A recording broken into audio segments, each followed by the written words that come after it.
Bien, on va commencer. Bonsoir à tous et très très heureuse année 2024. J'espère que vous allez être très heureux cette année. Donc nous allons continuer notre série sur étoiles et trous noirs par la synthèse des métaux. Donc le plan de cet exposé sera d'abord l'abondance des éléments que l'on voit dans l'univers. On va essayer de le reproduire.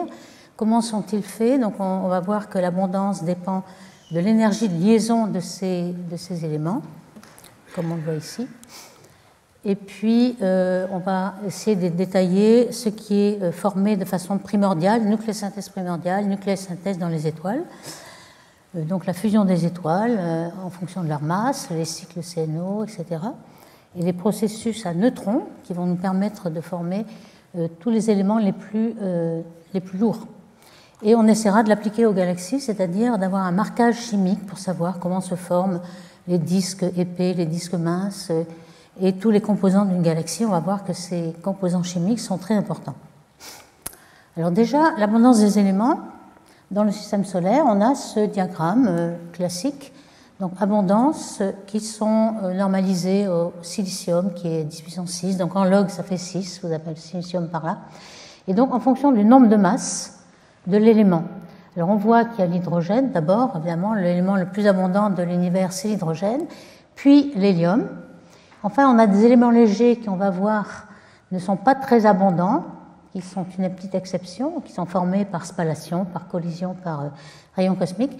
Et puis on repart avec tous ces éléments-là pour arriver au pic du fer. Comme vous le savez, on gagne de l'énergie en fusionnant ces éléments jusqu'au fer, et puis ensuite on en perd. Donc c'est plutôt en fusionnant les éléments qu'on va gagner de l'énergie. Donc tous ces éléments qui sont plus lourds vont être dus à des événements très énergiques qui vont envoyer des neutrons avec grande vitesse pour pouvoir fabriquer tous ces éléments. Et puis on a aussi, un petit peu moins abondant, des éléments où les protons dominent. On va voir comment ils sont formés.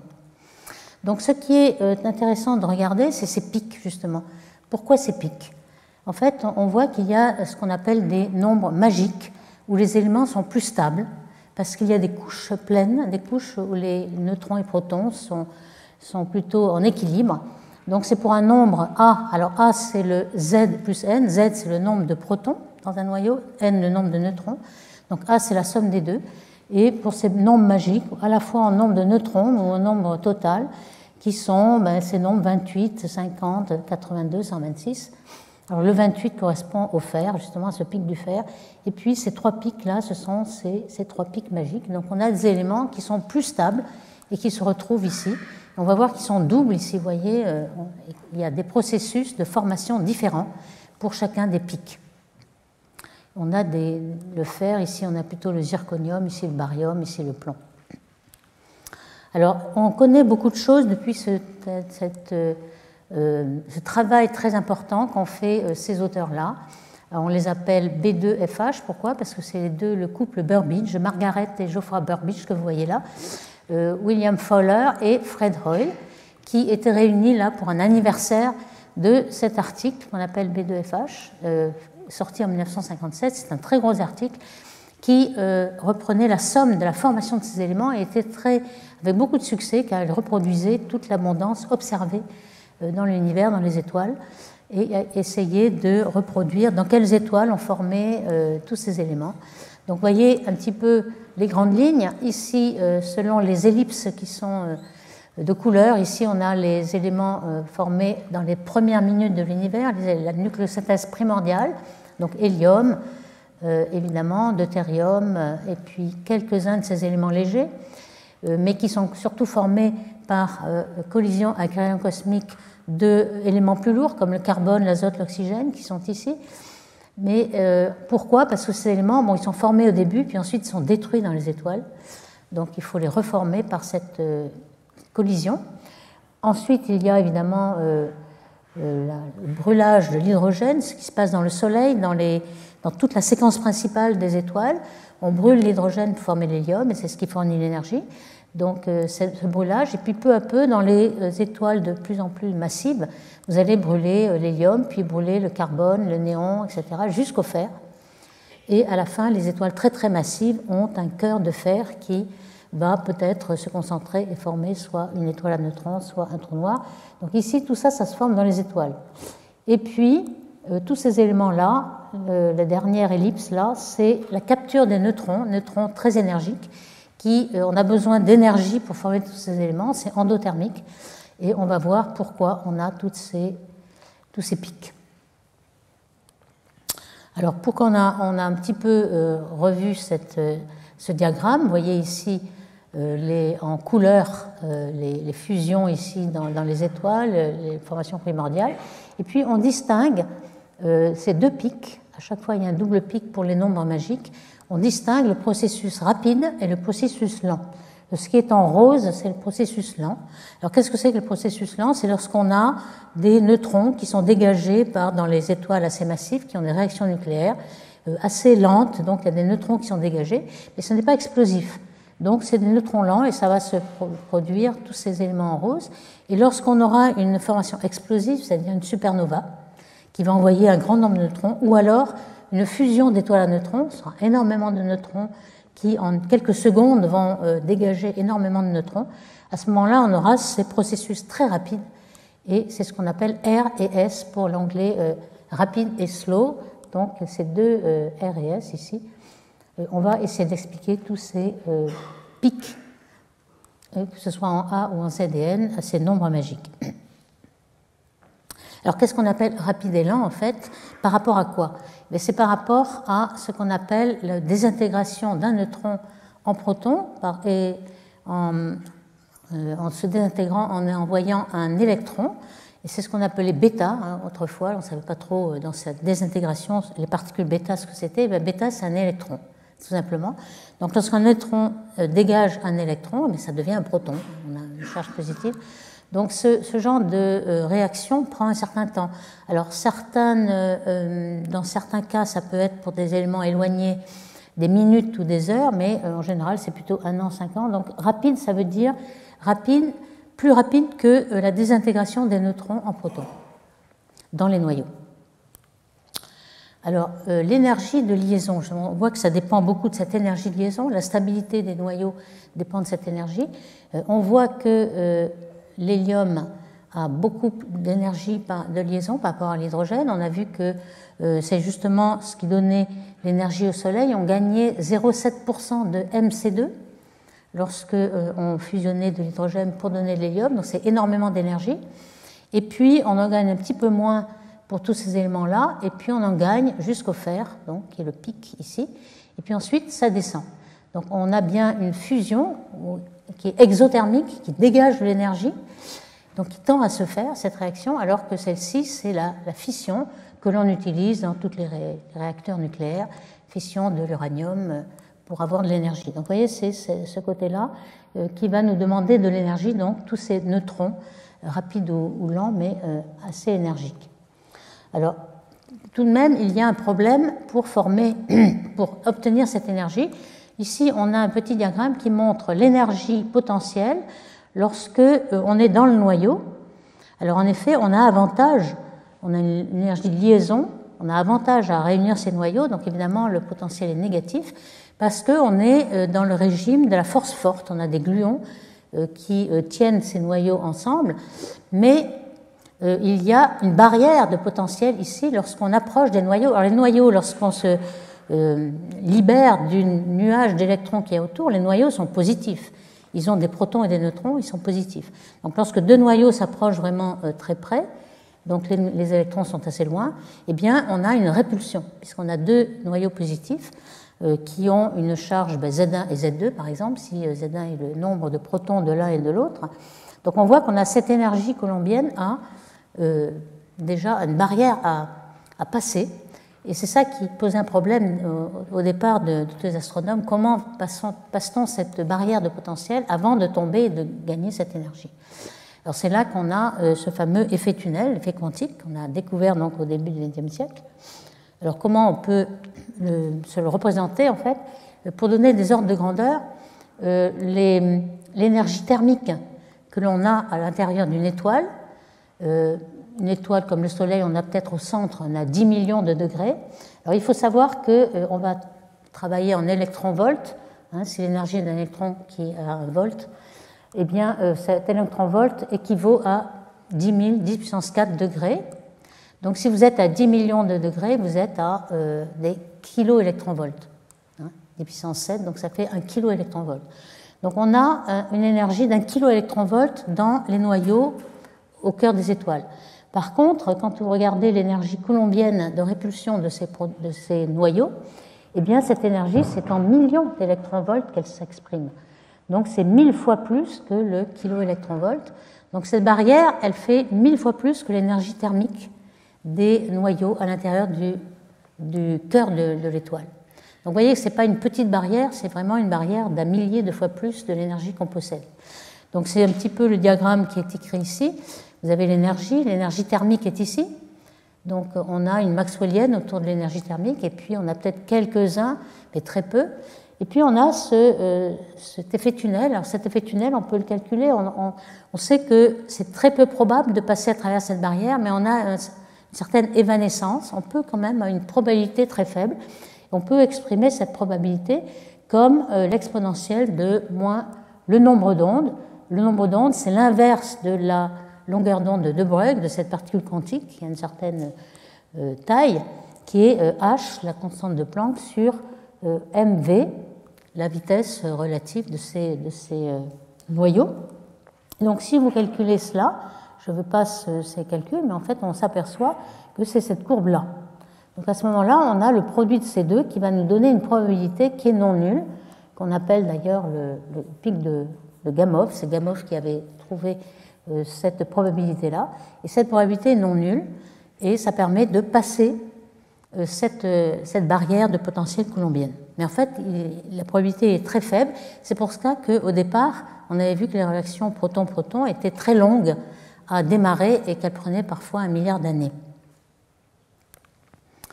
Alors, pour la stabilité des noyaux, donc on a ce diagramme entre le nombre de protons et le nombre de neutrons. Alors, pourquoi, au départ, on a des noyaux où le nombre de neutrons et le nombre de protons est égal?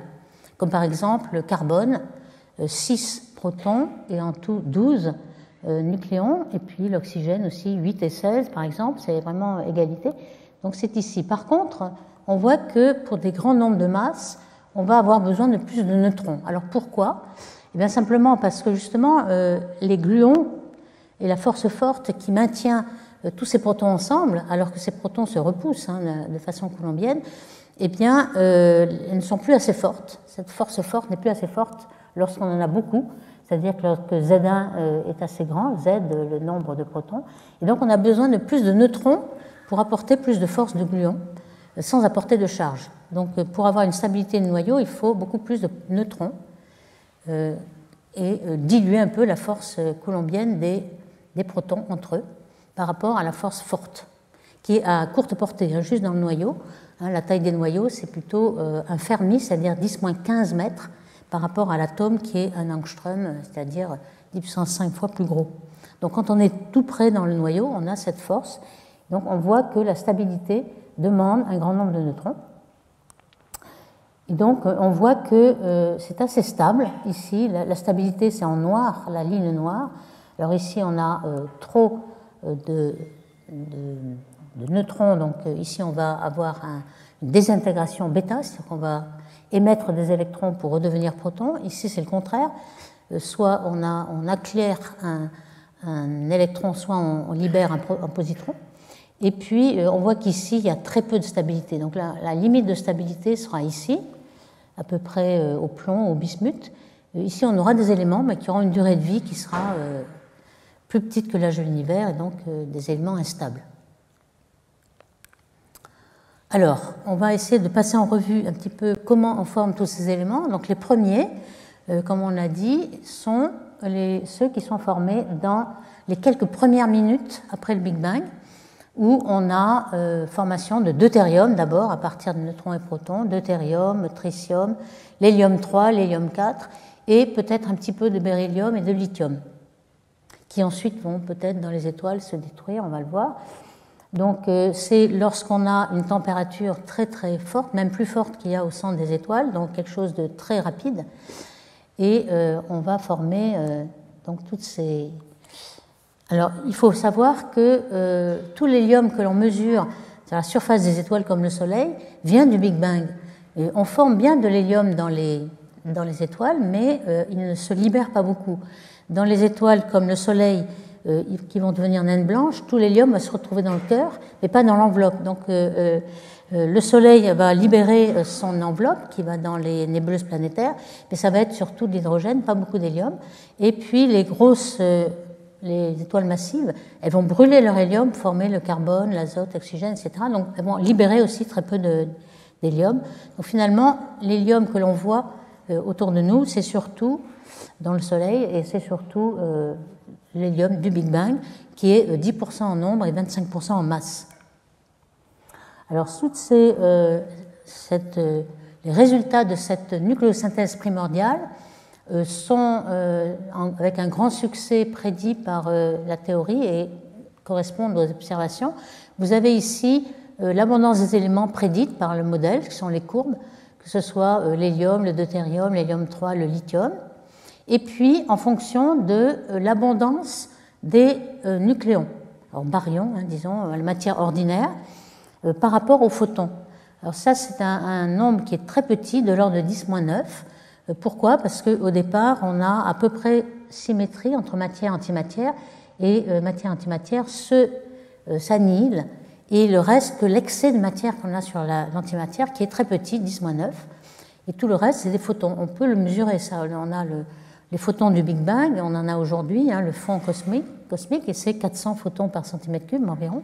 Et on a aussi la densité de matière, de baryons, donc on sait la calculer. Et ça, c'est une donnée d'observation, c'est la verticale rouge. Donc vous voyez que ce qui est mesuré et prédit correspond exactement. Alors il y a eu quand même des problèmes à un certain moment. Le lithium, que l'on observait dans les étoiles les plus anciennes, donc les moins métalliques, puisque au départ, les étoiles n'ont pas beaucoup de métaux, comme CNO, puisqu'il n'y a pas eu, c'est les premières étoiles, il n'y a eu que la nucléosynthèse du Big Bang. Donc, quand on regarde les étoiles qui ont très très peu de métaux, on s'attendait à avoir une abondance de lithium qui soit représentative de la formation dans le Big Bang. Et en fait, les astronomes SPIT, un couple d'astronomes de l'Observatoire de Paris, avaient observé, en fonction de ce paramètre état, 10-9 ici, que l'abondance de lithium, quelles que soient les étoiles, quelle que soit leur température, la métallicité, etc., était constante. On appelle ça un plateau, le plateau des SPIT.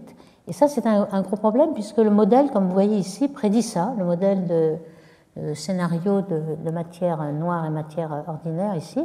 Et puis, la courbe rouge, c'est ce pic-là. Et en fait, il semblerait que le lithium observé dans les étoiles soit plus faible que ce que l'on prédit. En fait, c'est pas aussi simple. Dans ces étoiles, il y avait de la convection qui détruisait le lithium. Donc, on n'avait pas un reflet vraiment du lithium primordial. Donc, le problème est résolu. Alors, les éléments suivants, donc on avait dit qu'ils se formaient par collision avec les rayons cosmiques. Alors, les rayons cosmiques, il y en a du Soleil. Alors, par exemple, on sait que les rayons cosmiques du Soleil détruisent aussi l'azote, agissent sur l'azote. C'est par exemple utilisé pour dater les éléments, puisque le carbone 14 est produit comme cela par les rayons cosmiques. Et lorsque un organisme est vivant, il respire le CO2 fait à partir de ce carbone 14, et il y a une durée de vie de 5730 ans. Donc lorsque la plante ou l'organisme ou l'animal ne vit plus, ne respire plus le CO2 de l'atmosphère qui est sans arrêt sous l'action des rayons cosmiques, à ce moment-là, son abondance de C14 va se désintégrer en C12 et on pourra mesurer ce rapport pour avoir l'âge de l'organisme. Donc ça, c'est quelque chose qui est très utile, mais on voit que c'est aussi utile pour expliquer les éléments comme le beryllium, le bore, etc., qui sont formés par ces rayons cosmiques. Alors, les rayons cosmiques, il y en a dans le Soleil, mais il y en a beaucoup dans d'autres étoiles, il y en a aussi dans les supernovae, bien sûr. Dans la galaxie, ils sont partout. ils sont accélérés par les supernovae, par les champs magnétiques, et on n'a aucun problème à avoir assez de rayons cosmiques pour former ces éléments. Ensuite, donc on a vu déjà, donc ça c'est un petit rappel, dès la première réaction qui se passe dans les étoiles comme le Soleil, donc qui brûle l'hydrogène en hélium par la réaction PP, la plus simple. Donc vous prenez des protons, et puis vous formez d'abord des deutérium, puis ensuite avec d'autres protons, etc., vous formez l'hélium 3, puis jusqu'à l'hélium. Alors vous voyez que la durée de vie, enfin l'efficacité de la première réaction est très faible à cause de cet effet tunnel, justement. Vous avez 1 milliard d'années, puis ensuite ça va quand même beaucoup plus vite, 1 milliard d'années pour celle-ci, mais c'est ce qui fait que les étoiles restent sur la séquence principale pendant des milliards d'années. Le Soleil va y rester 10 milliards d'années.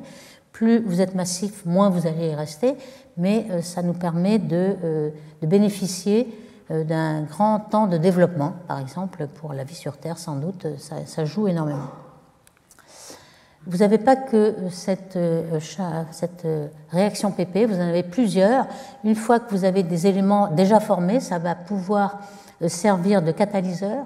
Vous allez avoir une PP1, proton-proton 1, proton-proton 2 et puis 3, qui vont être catalysés par la formation déjà de ces éléments et qui permet d'aller un peu plus vite. Donc c'est un petit peu plus évolué et le temps va être un tout petit peu plus court. Donc là, c'est une généralisation de la première PP.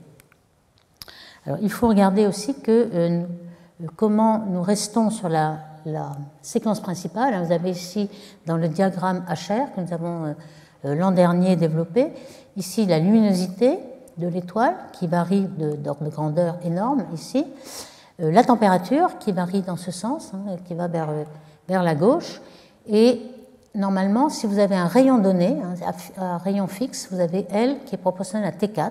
Donc vous êtes sur une de ces courbes. Alors, ce sont des droites puisqu'on est en log-log. Donc on a ces courbes-là et vous voyez que ces courbes correspondent à un rayon donné.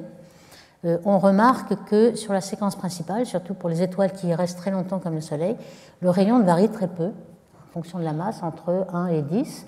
Et puis ce n'est que lorsqu'on sortira de cette séquence principale qu'on va devenir dans les géantes. Vous voyez que les géantes peuvent avoir 100 à 1000 fois le rayon du Soleil. Ou alors, lorsqu'on sortira avec le Soleil pour éclater en nébuleuse planétaire, on va redevenir naine blanche. Et vous voyez que les naines blanches, on a un rayon 100 fois inférieur au rayon du Soleil.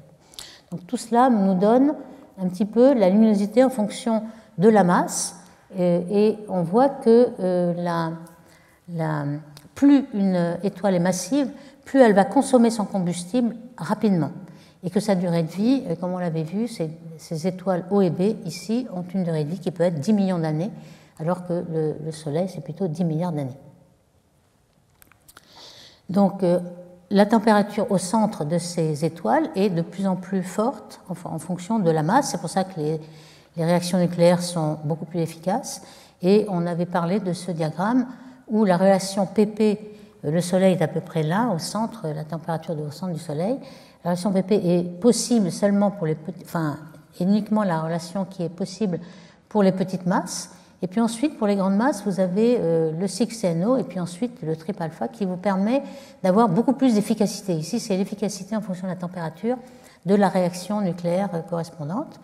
Alors, ce 6CNO, qui est aussi un peu valable pour le Soleil, vous voyez que c'est un cycle qui va former l'hélium à partir de l'hydrogène, mais en se servant de carbone, azote, oxygène comme catalyseur.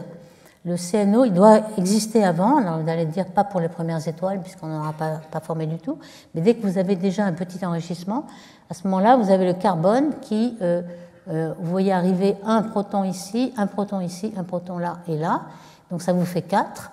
Et puis, entre-temps, vous avez aussi libéré des positrons, donc des charges, donc vous allez avoir 2 neutrons et 2 protons qui vont former l'hélium, alors que vous êtes passé successivement en azote et en oxygène, mais vous retombez sur vos pieds en repartant du carbone dans ce cycle. Donc ce cycle est là vraiment pour catalyseur, et vous avez plus d'efficacité que pour la relation PP, comme on le voit ici. Alors il n'y en a pas qu'un de ces cycles CNO, il y en a plusieurs. Vous voyez un petit peu le temps de réactions ici qui peuvent être rapides. Ici, c'est le premier cycle, mais vous en avez d'autres qui tous reforment l'hélium après catalyse. Donc ici, le temps caractéristique est plutôt de 10 millions d'années et non pas 1 milliard comme on l'avait vu. Et puis, on a vu dans le petit diagramme, la troisième façon, ensuite maintenant, c'est de brûler l'hélium, qui commence à 10 puissance 8 K. Alors ça, c'est lorsque les étoiles vont sortir, elles ont terminé leur combustion d'hydrogène dans le centre, donc il y a un cœur d'hélium, et ensuite elles vont sortir de la séquence principale, croître, l'enveloppe va croître, elle va devenir un petit peu géante, alors que le cœur va se concentrer, donc ça va être plus chaud, et on va pouvoir déclencher cette réaction de triple hélium. Donc vous avez un alpha ici, un troisième qui va arriver, et donc vous allez progressivement alors former un état intermédiaire beryllium, mais qui a une durée de vie très très courte, et puis vous allez former le carbone, et puis ensuite avec un autre hélium, l'oxygène, ainsi de suite. Donc ça, c'est quelque chose qu'on avait vu au-delà de la séquence principale. Vous avez un tournant qui tout d'un coup est le flash de l'hélium, où vous commencez à brûler l'hélium, qui va rendre un petit peu le parcours de l'étoile un petit peu instable. Alors, pour toutes ces fonctions ici, la fonction de la fabrication de CNO et des éléments qui suivent, il y a Will Fowler, dont il a eu le prix Nobel en 1983, qui a énormément travaillé sur ces sujets. C'est lui qui a le plus contribué non seulement à calculer les réactions nucléaires, mais les observer aussi, à les observer dans des réactions nucléaires pour le vérifier, et aussi dans les étoiles. Donc il a été un des premiers qui a montré que la théorie et les observations correspondent remarquablement. Ici, vous avez ce qui est observé en noir et calculé en rouge, et il y a des endroits où vous ne voyez pas la différence, tellement les courbes se superposent. Donc ça, c'est remarquable en astrophysique qu'une théorie corresponde exactement aux observations. Alors pourquoi vous avez ce diagramme en dents de scie? C'est toujours la stabilité. Lorsque vous avez un nombre pair, ici, carbone, c'est un nombre pair 6 de protons et aussi de neutrons, oxygène aussi. Dès que vous avez un nombre impair, vous êtes beaucoup moins stable. Donc vous voyez, pair, impair, pair, impair, pair, impair, ça c'est remarquable. Vous avez une stabilité avec des nombres pairs. C'est un petit peu la même chose que pour les nombres magiques. Mais ici, vous avez le nombre magique 28, tout d'un coup, et puis vous avez des pics, mais à chaque fois, on voit cette succession de pair, impair ici.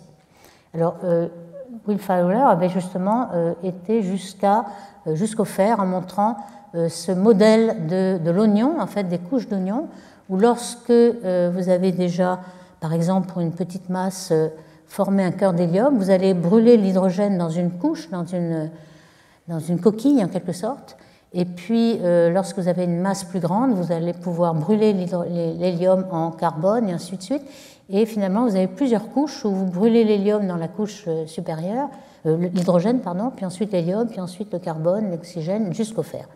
Donc c'est ce modèle d'étoile en oignon qui est remarquable. Alors, Woosley et Weaver, plus récemment, ont montré que dans ces étoiles massives, on avait un cœur qui devenait pratiquement un cœur d'étoile à neutrons, puisque vous avez une gravité aussi forte que les protons et les électrons se rapprochent pour former que des neutrons. Donc normalement, le neutron, lorsqu'il est libre dans l'univers, il va se désintégrer tout de suite avec une durée de vie d'1/4 d'heure, mais lorsque vous êtes dans un état compressé, la gravité l'empêche de se désintégrer et vous avez un cœur de neutrons. Alors vous voyez ici l'efficacité epsilon des réactions nucléaires qui se forment ici. Et puis, comme on l'avait vu aussi, lorsque le gradient de température est supérieur au gradient adiabatique, vous avez intérêt à être convectif pour pouvoir échanger l'énergie beaucoup plus facilement, alors que la radiation n'y arriverait pas. Donc ici, vous êtes convectif, et dans l'enveloppe qui ne forme plus du tout de réaction nucléaire, vous avez aussi l'énergie est libérée de façon convective.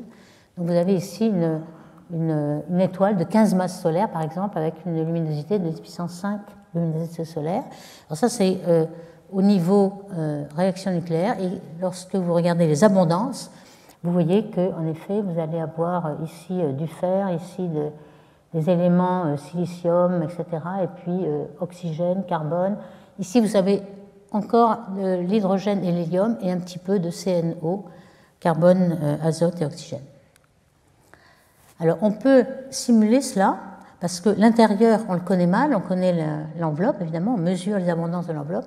On connaît mal un petit peu ce qui se passe à l'intérieur. On peut contraindre, on le verra avec le séminaire tout à l'heure de Benoît Mosser, avec l'hystérosismologie, on va pouvoir peut-être rentrer un petit peu dans l'intérieur, mais on peut aussi essayer de simuler. Et aujourd'hui, avec les ordinateurs, on arrive à cela. Par exemple, une des simulations que vous voyez ici, qui doit être à trois dimensions. Hein. Au début, on commençait à une dimension en disant que l'étoile est tout à fait sphérique, sa symétrie sphérique. En fait, pas du tout. Ici, vous avez une simulation du cœur de l'étoile et vous avez un rayon en mégamètres.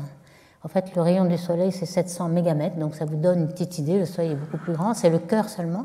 Et vous avez la vitesse tangentielle. Ici, la vitesse radiale, ça veut dire qu'il y a des mouvements en bleu qui rentrent dans l'étoile, en rouge qui en sortent, et ce n'est pas du tout symétrique.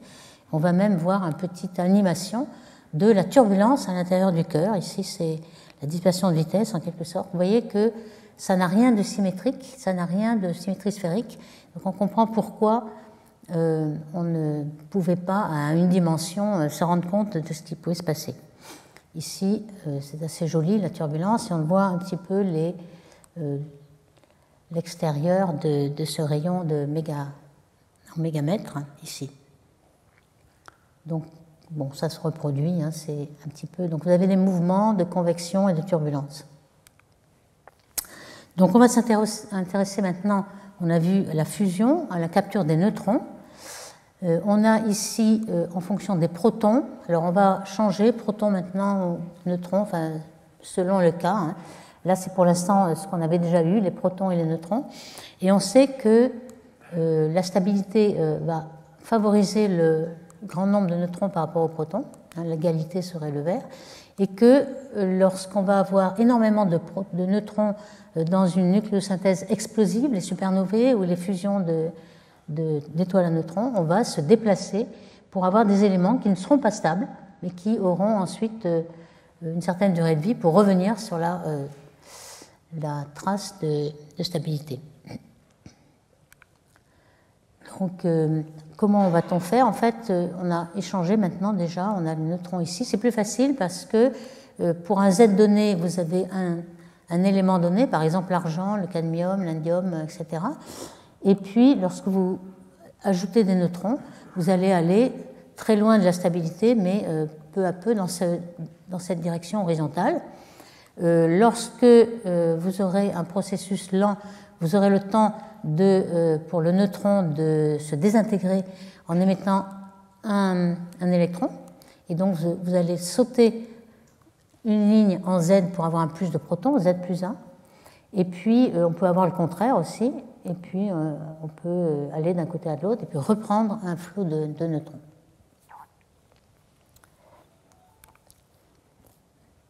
Donc, une preuve de la capture des neutrons, c'est qu'on observe des éléments qui ne sont pas stables. Alors, par exemple, on a l'élément technétium, qui est l'élément instable le plus léger, hein, qui est un élément 43 seulement, qui est observé dans les étoiles Mira, qui, lorsque les AGB ont certaines fluctuations, on les observe en fluctuations, qui sont formées, et en fait, la durée de vie est 1 million d'années. Sur Terre, il n'y en a pas du tout. On peut le former dans des accélérateurs, mais c'est artificiel. Ça n'existe pas, mais ça existe dans certaines étoiles. Donc, on voit que la capture de neutrons se fait. On peut former, par capture de neutrons, ces éléments qui sont instables. Ici, on a à nouveau la façon dont on est à peu près au plomb, ici, c'est-à-dire à la limite de stabilité. On peut descendre par désintégration d'un positon, dans ce sens, ou remonter ici, ou même avoir une désintégration alpha. Alors un alpha, c'est 2 protons et 2 neutrons, donc ça vous fait descendre dans l'autre bisectrice de 2 unités, Z-2 et N-2. Donc tout ceci est représenté ici en vert, en rouge et en bleu. Donc vous voyez qu'on a à la fois des capteurs de neutrons, mais ensuite tout se désintègre pour revenir peut-être avec plus ou moins de durée de vie, sur la ligne de stabilité. Donc on peut calculer un petit peu à quel rythme se fait le processus lent et le processus rapide. On peut calculer, évidemment, le sigma est en 1 sur V, donc si c'est lent, ça veut dire que c'est thermique, 3000 km par seconde environ, et on n'a pas beaucoup de neutrons dans le processus lent, ce sont les fusions routinières qu'il y a dans une étoile, donc on peut estimer la colonne densité à 10 puissance 5, ça nous donne un temps de 10 puissance 4 pour avoir une capture de neutrons, alors que dans le processus rapide, alors vous avez énormément plus de neutrons dans cet événement explosif, 10 puissance 22, et on estime à 10-6 secondes la capture d'un neutron dans ce processus rapide. Alors vous voyez que c'est très rapide, c'est bien plus rapide que le temps pour un neutron de se désintégrer en proton. Donc c'est pour ça qu'on peut aller très très loin en neutron sans que le neutron ait le temps de se désintégrer. Et c'est ça qu'on appelle rapide. Alors la capture de protons et neutrons, alors, on peut en avoir plusieurs processus en fait, et je n'ai pas parlé beaucoup de ces éléments P qui étaient moins abondants, mais quand même qui existent, qui ont un excès de protons par rapport à un excès de neutrons, et il se peut que dans les réactions nucléaires, il y ait en effet des protons qui sont dégagés et qui interagissent pour, par exemple, former des éléments un peu instables, comme le cobalt ici, qui a une durée de vie de 17 ans, je crois. Et donc le fer change le nombre atomique et devient cobalt, avec un P. Par contre, on peut aussi l'avoir avec des neutrons lents, donc un à la fois, et qui vont devenir, par exemple, fer ici, puisqu'on n'a pas changé le nombre atomique, et puis peut-être il va se désintégrer en libérant un électron, puisque c'est un processus lent, et on va revenir sur le cobalt. Donc finalement, deux façons de former la même chose, mais de façon lente.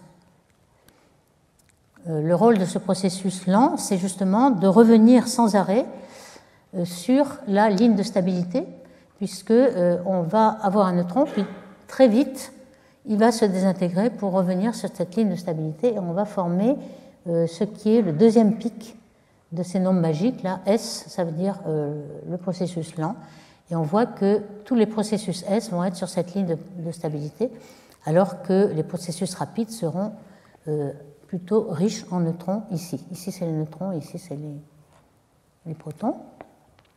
Et donc, la capture rapide, la grande différence, c'est qu'il y en a plusieurs à la fois. Il y a énormément de neutrons qui sont libérés dans ces événements explosifs.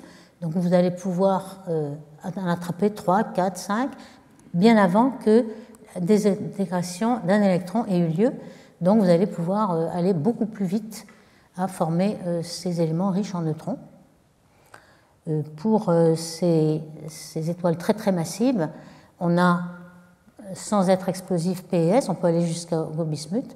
Par contre, il faudra les supernovae et les fusions d'étoiles à neutrons pour avoir ces processus rapides.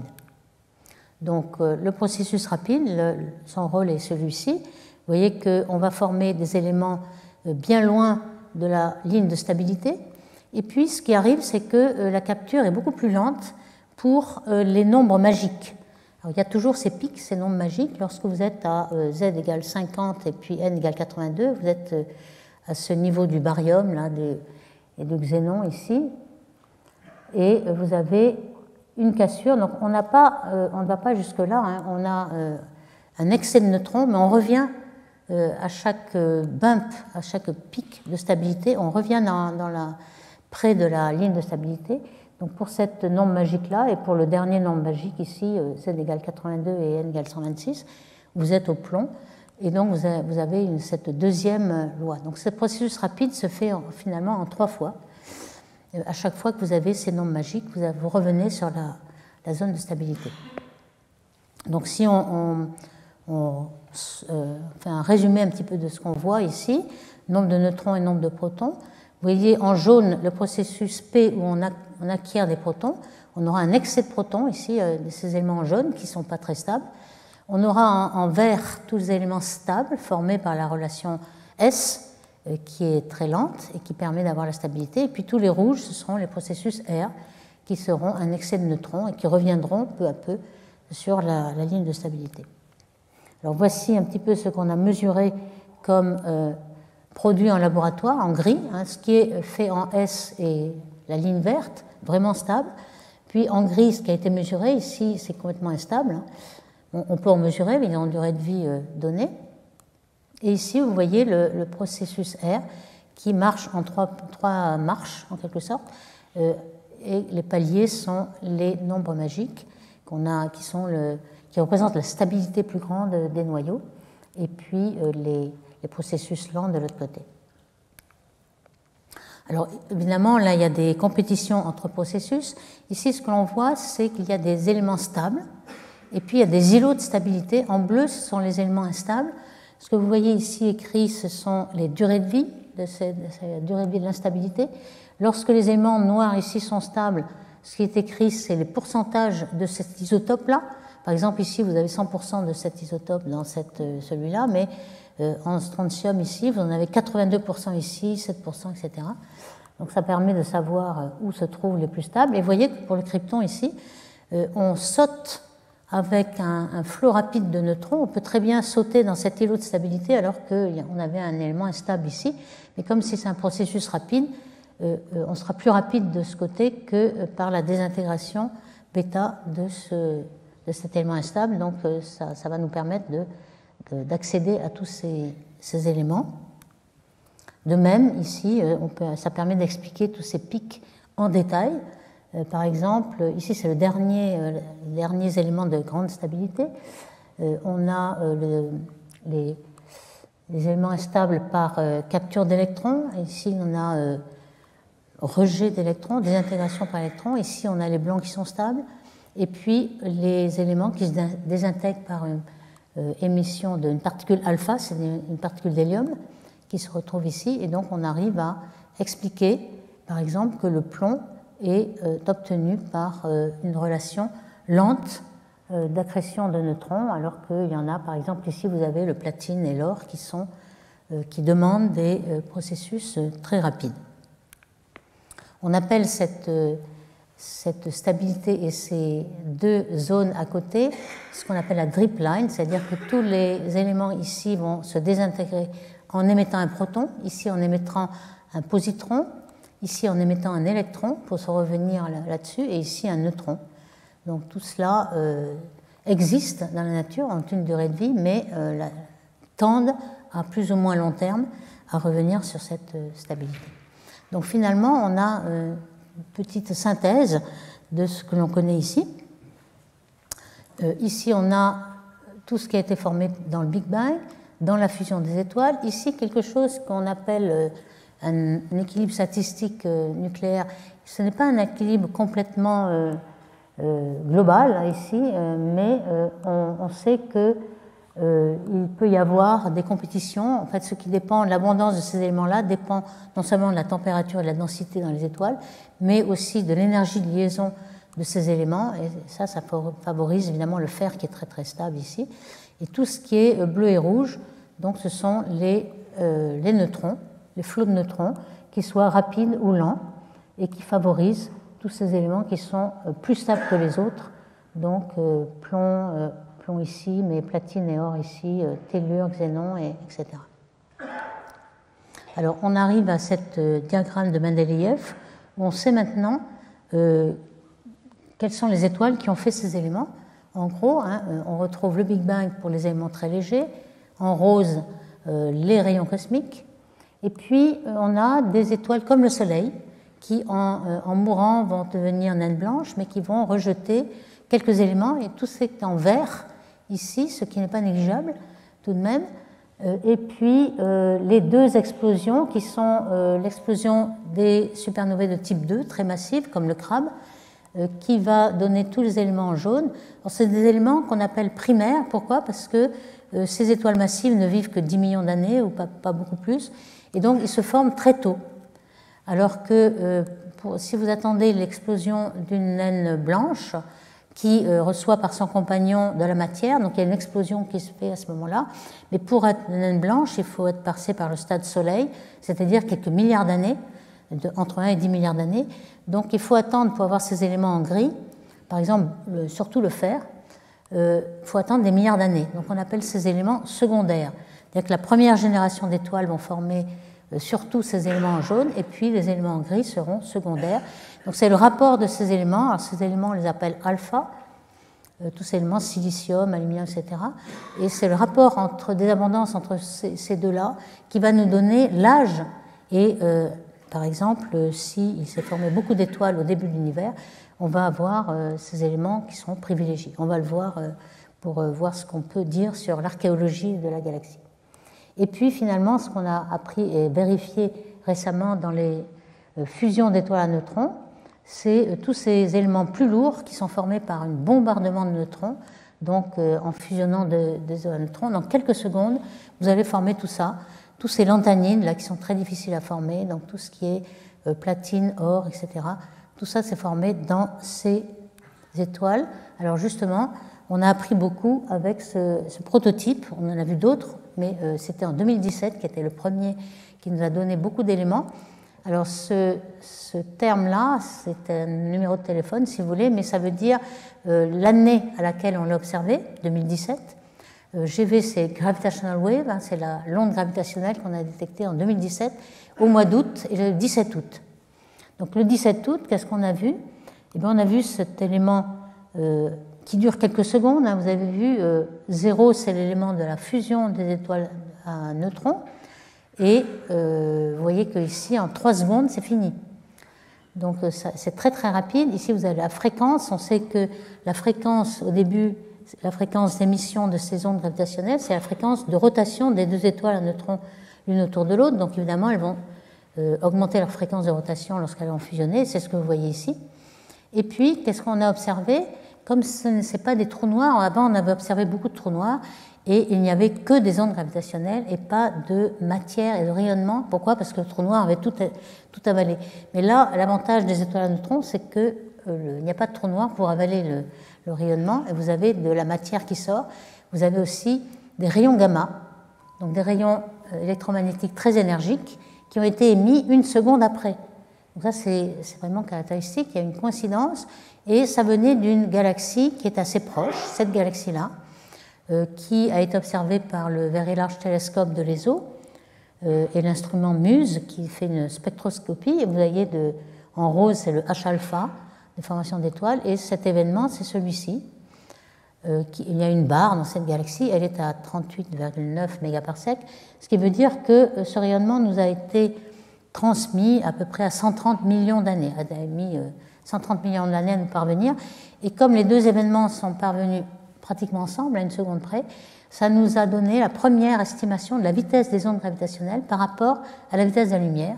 Et on peut montrer qu'elles sont égales à 10-15 près, puisque 1 seconde sur 130 millions d'années, ça nous fait cette précision-là. Donc ici, on a eu pendant quelques secondes ce pic de rayons gamma, mais vous avez ensuite un rayonnement rémanent qui est ici, hein, cet objet-là, qui va durer, selon la longueur d'onde, plusieurs secondes, minutes, jours, et même pour la radioastronomie, c'est le rayonnement le plus faible, ça a duré plusieurs mois. Donc vous avez un événement qui va durer, on va pouvoir l'étudier de près et voir un petit peu les kilonovas qui étaient prévus avant même que cet événement soit observé. Certains, comme Metzger et collaborateurs, avaient déjà prédit qu'on observerait une kilonova. Alors pourquoi kilonova? C'est que ce sont une étoile à neutrons qui, chaque étoile à neutrons a 1,5 masse solaire, donc c'est de l'ordre de la masse solaire. On sait que la luminosité d'Eddington nous fait une nova, et là c'est 1000 fois la luminosité d'Eddington qui correspond à cette masse solaire, et donc on appelle ça kilonova, parce que c'est 1000 fois plus. Donc c'est cette énergie qui est rayonnée. Alors la luminosité d'Eddington, je vous le rappelle, c'est la maximum que l'on peut avoir lorsque la pression de radiation va empêcher la matière de retomber. Mais ici, c'est pendant quelques secondes, on a eu beaucoup plus. Pourquoi? Parce que ce n'est pas isotrope et on peut temporairement violer le principe d'Eddington. Donc ici, vous avez une petite image de ce qui se passe, hein, de façon de face. Vous avez un choc, vous avez les deux étoiles à neutrons qui vont fusionner, spiraler le long de leur trajectoire. Et lorsque vous regardez de façon par la tranche, le disque d'accrétion qui se trouve autour de l'objet compact, qui est le résultat de la fusion. Alors ce résultat de la fusion, au départ, c'était encore une étoile à neutrons très massive, parce qu'elle était en rotation très importante, ce qui l'empêchait de tomber tout de suite en trou noir, et puis peu à peu, elle est devenue un trou noir. Donc on a finalement un trou noir avec un disque d'accrétion, et puis la matière qui repart perpendiculairement au disque d'accrétion, ce qui est symbolisé par ce dessin. Donc on a aussi, pendant quelques secondes, on a émis beaucoup de neutrons qui ont fabriqué tous ces éléments, et beaucoup d'éléments étaient radioactifs, puisqu'on a tellement de neutrons qu'on est en dehors de la ligne de stabilité. Et donc on fait un petit peu comme une supernovae 1A qui forme du nickel 56 qui a une certaine durée de quelques jours, quelques mois, selon l'élément de radioactif qui est là. Et donc c'est pour ça que l'événement est rémanent, il y a énormément de luminosité, alors que le neutrino et le neutron sont partis déjà dans les premières secondes. Alors voilà ce qui était prévu et ce qui est arrivé, qu'on a observé. On a observé dans cette direction, c'est-à-dire le jet de rayons gamma qui a été émis n'était pas de face, mais enfin on l'a observé de côté. Ici, vous avez prévu, selon les éléments légers qui étaient formés, une lumière plutôt dans les bleus, plutôt ici rouge pour les éléments les plus lourds, les lanthanides qui ont été formés. Ici, vous voyez le trou noir et le disque d'accrétion. Et tout ça a été observé avec très grande précision. On a pu montrer que les neutrinos qui étaient dégagés et qui rencontraient les neutrons créaient des charges. Alors évidemment, la charge proton plus électron est neutre en moyenne, mais on peut savoir quelle est la quantité de charge. Au départ, il n'y a que des neutrons, et ensuite vous avez des protons et des électrons, donc un certain nombre de charges qui croît. Voici ce qu'on a observé, et donc on sait maintenant que ces événements qui sont relativement rares, mais quand même très très importants, nous permettent d'expliquer toute l'abondance d'éléments très lourds qui ne se formeraient pas autrement. Alors, qu'est-ce qui contribue le plus à l'enrichissement du milieu interstellaire? Eh bien, il y a énormément de petites masses, mais elles ne donnent pas grand-chose finalement, bien qu'elles soient les plus nombreuses, parce que, comme on le disait au début, des étoiles comme le Soleil gardent un cœur d'hélium et ne vont pas le libérer, et libèrent surtout l'hydrogène et un tout petit peu d'éléments lourds, mais pas beaucoup. Donc, ce qui va enrichir beaucoup le milieu interstellaire, ce sont les supernovae et puis les étoiles à neutrons qui fusionnent. Ici, vous en avez des naines blanches qui, comme vous le savez, lorsqu'elles sont en couple, vous avez une étoile ordinaire qui perd un peu de la masse, elle obtient son lobe de roche ici, elle va avoir un disque d'accrétion autour de l'étoile naine blanche, et lorsque une grosse partie de l'enveloppe va tomber sur la naine blanche, il va y avoir une réaction nucléaire importante qui va détruire le système et qui va être cette supernovae de type 1A, qui est plus brillante en fait même qu'une supernovae de type 2, qui est l'explosion d'une étoile massive en fin de vie. Donc c'est ce genre de supernovae qui vont vraiment enrichir le milieu interstellaire. Vous avez une idée d'une des dernières supernovae qu'on a vues dans notre galaxie par Tycho Brahe en 1572, et ça c'est une supernovae de type 1A, justement, qui a beaucoup enrichi le milieu. Et puis vous avez ensuite des étoiles beaucoup plus massives comme le Crab qui va enrichir aussi, et puis plus tard, on va le développer, les supernovae à instabilité de paires, donc des paires électrons-positrons qui s'annihilent et qui vont faire exploser toute l'étoile. Alors ces supernovae, on sait les fabriquer en ordinateur maintenant. Au début, on n'y arrivait pas, ça ne s'explosait pas en fait, parce qu'on était peut-être à 1D, ici maintenant on est à 3D, et je vous donne juste un petit aperçu de ces simulations. Vous voyez que c'est assez complexe, c'est pas du tout axissymétrique, on ne pouvait pas suspecter que tout ça arrivait lorsqu'on faisait des simulations 1D. Ici, vous avez aussi une simulation d'une supernovae 1A, où il y a l'abondance ici de cobalt, l'élément radioactif. Vous voyez que c'est absolument pas régulier, axissymétrique ou même symétrique à symétrie sphérique. Alors, l'apport des différentes étoiles, on peut la calculer. On a vu que les petites étoiles étaient bien plus nombreuses, ici c'est la masse de l'étoile, mais qu'elles ne donnaient pas grand-chose. Et là, on va pondérer avec le rapport de ce que donne chaque étoile avec l'IMF, qui est la fonction de masse initiale des étoiles lorsqu'elles naissent. Combien d'étoiles de grande masse, combien d'étoiles de petite masse. Alors évidemment, normalement, ce sont les grandes étoiles qui contribuent le plus, mais comme elles sont peu nombreuses, finalement, ce qui contribue le plus est au milieu. C'est en 20 et 30, parce qu'il faut faire une convolution entre le nombre et ce qu'elle contribue. Alors évidemment, ça dépend beaucoup de la rotation de l'étoile. Avec une étoile en rotation, elle va avoir un vent plus fort, elle va émettre beaucoup plus. Donc vous voyez que la contribution à carbone, oxygène et tous ces éléments-là sont beaucoup plus forts lorsque l'étoile est en rotation. Donc on va essayer d'appliquer dans les quelques minutes qui me restent à l'archéologie galactique, savoir si ces marquages chimiques vont nous permettre de savoir comment se sont formés, par exemple, le disque mince. Alors dans une galaxie, vous avez un disque mince où se trouve tout le gaz et où naissent les étoiles jeunes. Alors ces étoiles jeunes, elles bénéficient de toutes les générations antérieures des étoiles anciennes qui ont enrichi le milieu. Donc finalement, les étoiles jeunes, elles ont une métallicité plus grande. Par contre, elles forment des étoiles à un taux qui est inférieur à ce qu'il était autrefois, lorsqu'il y avait beaucoup de gaz dans la galaxie. On formait beaucoup d'étoiles et très rapidement. Alors, lorsqu'il y a vraiment un burst de formation d'étoiles, on forme beaucoup d'éléments primaires, alpha, le silicium, l'oxygène, etc., ce qui est primaire. Et puis, les étoiles de deuxième génération sont enrichies par ça, alors qu'elles n'ont pas de fer encore.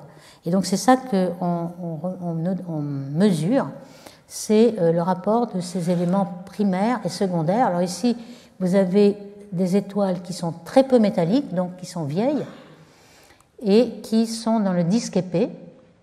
Et puis dans le disque mince, vous avez des étoiles très métalliques, donc qui se forment aujourd'hui avec tous les métaux qui ont été accumulés dans le gaz et qui finalement ont très peu d'éléments primaires, ils ont plus de fer, d'éléments secondaires.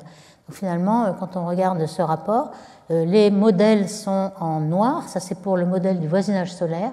On voit qu'ici on a l'âge qui arrive et on arrive à former dans le disque jaune, le disque mince, les étoiles aujourd'hui. Ici, c'est un petit peu la même chose, je passe un peu rapidement. Ici, pour le bulbe, c'est un petit peu différent. On a des éléments qui sont assez vieux, en fait, dans la Voie lactée, le bulbe est à l'âge des étoiles. On a un âge, la couleur des points, c'est l'âge. Donc ici, vous avez en bleu le plus jeune et en rouge le plus âgé. Et le noir, c'est toujours la courbe pour le voisinage solaire. Et pour le bulbe, on a ces deux courbes jaunes. Il y en a une qui est en pointillé, qui est sans la vitesse de rotation des étoiles, et l'autre, vous voyez un peu l'incertitude qu'on a, on ne sait pas si les étoiles sont en rotation ou pas. Et donc, on essaie de mettre entre deux limites, sans rotation et avec rotation. Et donc, ça correspond bien aux étoiles du bulbe qui sont mesurées. Donc, on est assez content dans ces modèles. Ici, vous voyez aussi, en fonction de l'âge des étoiles, les jaunes les oranges sont très vieilles et elles ont un rapport alpha sur le fer, c'est-à-dire primaire sur secondaire, qui est très fort. Ça veut dire qu'il y a eu un starburst au début et qui a formé le disque épais. Et puis ensuite, le disque jeune, ici en bleu, il est beaucoup plus jeune, mais aussi il a beaucoup moins d'éléments alpha. Donc tout ça correspond bien et ça nous permet de mieux comprendre comment s'est formé le disque jeune et le bulbe et le disque épais. On fait aussi la même chose dans M33, qui est une galaxie voisine, qui est assez proche pour qu'on puisse détecter étoile par étoile. Ici, vous voyez une image optique obtenue avec le Hubble Space Telescope. Vous voyez deux bras spiraux. Ici, c'est en UV. Alors, en UV, on voit les clumps de formation d'étoiles. C'est assez désordonné. Et ici, c'est la poussière qu'on voit en infrarouge et le gaz que l'on voit en 21 cm. Et lorsque vous regardez le diagramme couleur-magnitude, c'est-à-dire le diagramme HR des étoiles, vous pouvez détecter, par exemple, la séquence principale. Alors ça, ce n'est pas exactement la température et la luminosité, mais c'est une couleur-magnitude. Et vous pouvez avoir les étoiles un petit peu moins jeunes qui sont en train de brûler l'hélium, qui sont HEB, Helium Burning. De même, ici, en infrarouge, vous avez les AGB, qui sont les plus vieilles, et puis les étoiles des géantes rouges.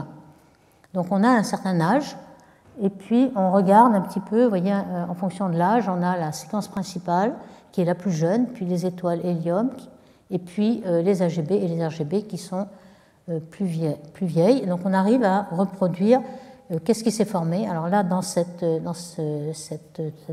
travail récent de Smercina et al., on voit que les bras spiraux que l'on voyait dans la séquence principale, ici, et là, on les voit un petit peu différents. Et lorsqu'on fait la différence, on voit que les étoiles les plus vieilles sont dans une barre, que l'on ne voyait pas très bien ici, mais on a mis en évidence un composant barre qui rassemble les vieilles étoiles et qui rassemble aussi le gaz qui est warpé ici, c'est-à-dire un petit peu déformé par l'interaction M31, les étoiles aussi. Là, on va voir aussi M31 qui est très très spécial, hein, qui n'est pas du tout comme la Voie lactée, en fait, qui est notre proche voisine, mais qui a beaucoup d'interactions. Ici, c'est Andromède telle que vous la connaissez, puis vous voyez un petit peu la taille, elle va rejoindre M33 ici, qui va interagir, et on a énormément d'interactions avec beaucoup de satellites. Alors, ce qu'on peut faire ici, c'est regarder un par un les nébuleuses planétaires qui sont des étoiles vieilles comme le Soleil et qui ont éclaté en nébuleuses planétaires, qui ont rejeté leur enveloppe et qui permettent de détecter la vitesse avec la raie de O3, qui est très particulière. Et donc on a pu ainsi mettre en évidence un disque mince et un disque épais aussi dans M31. Alors pourquoi il est mince et il est épais? Le mince, il est dans le plan, il est obscurci par la poussière, donc on arrive à détecter la différence. Et on voit que les gradients, en fonction du rayon, sont nuls, c'est-à-dire que toutes les interactions que subit notre voisine Andromède ont éliminé les gradients de métallicité que l'on voit par exemple dans notre galaxie. Donc ça, ce sont les modèles qui ont été faits, hein, le modèle de gaz, il y a un anneau de gaz dans le M31, et puis des modèles qui montrent que l'efficacité de formation d'étoiles en fonction du temps ne varie pas, et les gradients sont plats. Ok, donc je termine en disant qu'on comprend maintenant bien, et j'espère que je vous ai convaincu, que l'abondance des éléments est bien expliquée par la fusion dans les étoiles et puis les processus rapides ou lents de capture de neutrons. On arrive à expliquer tous ces pics ici de stabilité et on peut maintenant développer ces marqueurs chimiques pour expliquer la formation dans les galaxies des éléments, donc des disques minces, des disques épais, des bulbes, et tout ça fonctionne assez bien. Donc je vous remercie.